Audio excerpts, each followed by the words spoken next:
Now the branches of the cords. The lateral cord of brachial plexus gives a small branch which is the lateral pectoral nerve, which is not seen in this specimen. Next is the musculocutaneous nerve, and last one is the lateral root of median nerve. The medial cord of brachial plexus gives 5 branches. Not all of them are seen in this specimen. One is the medial pectoral, not seen. The medial cutaneous nerve of the arm, again not seen.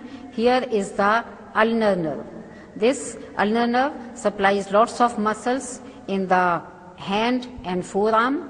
Next to it is the medial cutaneous nerve of the forearm, which supplies the skin of medial side of the forearm. The last is the medial root of the median nerve. So the medial root of median and the lateral root of median, they join to form a thick nerve which is known as the median nerve. The musculocutaneous nerve. The musculocutaneous nerve is a branch of the lateral cord of brachial plexus. It gives a branch to the small coracobrachialis muscle, then it passes through the coracobrachialis muscle and lies between the brachialis and the strong biceps brachii muscle, supplies branches to both the heads of biceps brachii and to brachialis, and it continues downwards as the lateral cutaneous nerve of the forearm, supplying skin of the lateral side of the forearm till the ball of the thumb. The important branch of the medial cord of brachial plexus is the ulnar nerve, which lies in the upper arm. It pierces the medial intermuscular septum and then descends in the posterior part to lie behind the medial epicondyle of humerus. Here is the ulnar nerve lying behind the medial epicondyle of humerus. The branches of the posterior cord, which is the thickest cord of the brachial plexus, are the upper and lower subscapular nerves, which supply the subscapularis muscle, the thoracodorsal nerve, and the important one is the axillary nerve. The axillary nerve is one of the terminal branches of the posterior cord of brachial plexus.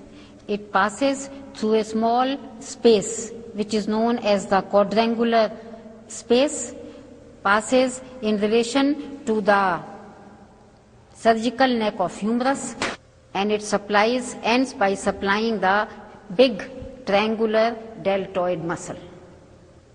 The biggest branch of the posterior cord of brachial plexus is the radial nerve.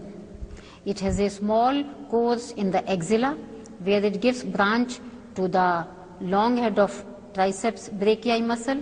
Then it passes through the radial sulcus of humerus and is seen in the lower lateral part of the upper arm.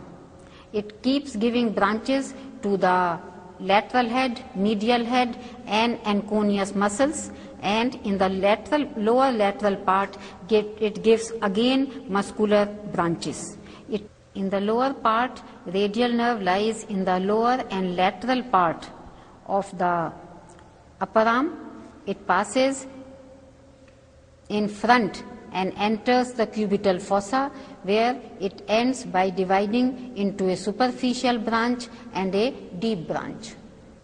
On the back of the humerus, here is the course of the radial nerve as it is lying in the sulcus for the radial nerve, and it is liable for injury during fracture of the humerus. The radial nerve can be marked on the back of the humerus as it is lying in the radial sulcus, and it enters the lower part of the arm, and this radial nerve is in close contact with the bone and is liable for injury during the fracture of this part of the bone.